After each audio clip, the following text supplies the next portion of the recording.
ऋषि सुनक ने 10 Downing street में बजरंगबली की प्रतिमा रखने का जिक्र किया। 11 डाउनिंग स्ट्रीट में दिवाली मनाने का जिक्र किया। मैं आपको बताती हूं कि इन दोनों जगहों की ब्रिटेन में अहमियत कितनी बड़ी है। पहले तो 10 डाउनिंग स्ट्रीट, जो कि सबसे शक्तिशाली प्रधानमंत्री का आवास कहा जाता है, ब्रिटेन का सबसे बड़ा पावर सेंटर है, वो है 10 डाउनिंग स्ट्रीट। ये प्रधानमंत्री का औपचारिक आधिकारिक निवास है। और अब उसके ठीक बगल में है 11 डाउनिंग स्ट्रीट, ये भी लंदन में ही मौजूद है। ये वित्त मंत्री का आवास है। बतौर वित्त मंत्री उन्होंने जब अपनी सेवाएं दी थी तो वो इसी 11 डाउनिंग स्ट्रीट में रहा करते थे। उनका ऑफिशियल रेजिडेंस हुआ करता था। ऋषि सुनक पहले ब्रिटेन के वित्त मंत्री थे और 11 डाउनिंग स्ट्रीट में रहते थे और अब वो प्रधानमंत्री बन चुके हैं। 10 डाउनिंग स्ट्रीट में है उनकी आस्था, उनका विश्वास, उनका हिंदू धर्म, उनके साथ साथ कैसे उनके कलावे के साथ चलता रहा, वो भी तस्वीर आपके सामने रखते हैं। जी हाँ, ऋषि सुनक हाथ में कलावा बांधकर राम कथा सुनने के लिए पहुंचे। ये तस्वीर आप देख रहे हैं, उनके हाथों में एक कलावा बंधा हुआ है। और ऐसा नहीं है कि ये तस्वीर पहली बार सामने आई। सूट बूट पहने हुए, टाई लगाए हुए एक धर्म स्थल पर थे जहां पर कथा हो रही थी, राम का वाचन हो रहा था, उनकी कथा का विवरण किया जा रहा था। वहां पर ऋषि सुनक का कलावा बांधकर पहुंचना, सूट बूट और टाई तो पहनना, जूते उतार कर आना, ये बताता है कि उनकी इस धर्म में और राम में कितनी आस्था है। एक आम हिंदू की तरह वो भजन गाते हुए भी नजर आ रहे थे। और ऐसा नहीं है कि ऋषि सुनक ने पहली बार अपनी आस्था का प्रदर्शन किया है, अपने हाथ में कलावा बांधा है। एक और वीडियो इस वक्त आपके सामने, पहले भी उनके हाथों में कलावा दिखता रहा है।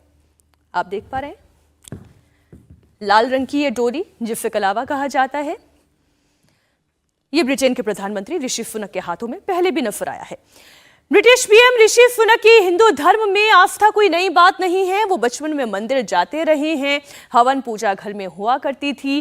कैसे घर के बच्चों का जो काम होता था, जैसे मेहमान आए तो उन्हें प्रसाद का वितरण करना, उन्हें खाना सर्व करना, मंदिर में प्रसाद का वितरण करना, वो भी वो करते थे। मुरारी बापू के राम कथा कार्यक्रम में ब्रिटेन के प्रधानमंत्री ने यह भी बताया कि उनका पूरा का पूरा परिवार हिंदू धर्म में कैसे गहरी आस्था रखता है। I have very fond memories of attending our own local mandir in Southampton. My parents and family would organize havans, pujas, artis. Afterwards, I would help serve lunch and prasad with my brother and sister and cousins. Our values and what I see Bapu does each day of his life are the values of selfless service, devotion, and keeping faith. But perhaps the greatest value is duty, or seva as we know it. These Hindu values are very much shared British values. Duty एक अंग्रेजी का शब्द है, लेकिन अगर आप अध्यात्म की दृष्टि से देखें और सनातन धर्म के अध्यात्म की दृष्टि से देखें तो यही ड्यूटी आपका धर्म कहलाती है। और इस बात का जिक्र इससे पहले भी ऋषि सुनक अपने कई इंटरव्यूज में कर चुके हैं। अब ऋषि सुनक की ये स्पीच 5 मिनट 30 सेकंड तक चली। ब्रिटेन के प्रधानमंत्री ने अपने भाषण का अंत जब जय सिया राम से किया तो पूरी कैम्ब्रिज यूनिवर्सिटी भी तालियों की गड़गड़ाहट से गूंज उठी। Your support means a great deal to me. I am truly touched by the warm welcome I have received here today. I wish you all very well. And I look forward to seeing you all again very soon. Jai Siya Ram. Murari बापू की कथा में ऋषि सुनक एक आम हिंदू की तरह पहुंचे थे।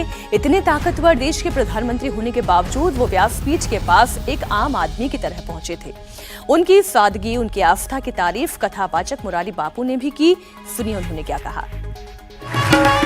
एक सामान्य इंसान की तरह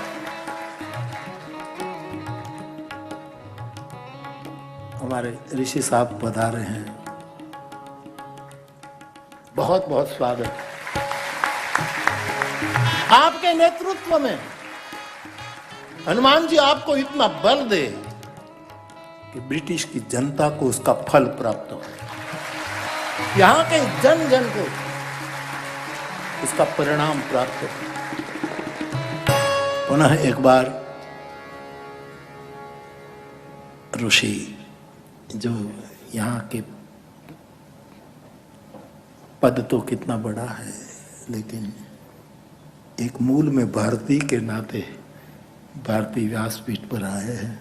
मैं पुनः एक साधु के नाते आपका सत्कार करता हूँ और आपने दिन भी अच्छा पसंद किया है। आज भारतवर्ष का स्वातंत्र दिन और भारत के स्वतंत्रता दिन पर हमारे ब्रिटेन के बड़ा प्रधान यहाँ आए, इस सोने में सुहागा है। इंडिया टीवी हर वक्त हर जगह डाउनलोड करने के लिए सर्च करें India TV news Google play store या ऐप स्टोर पर।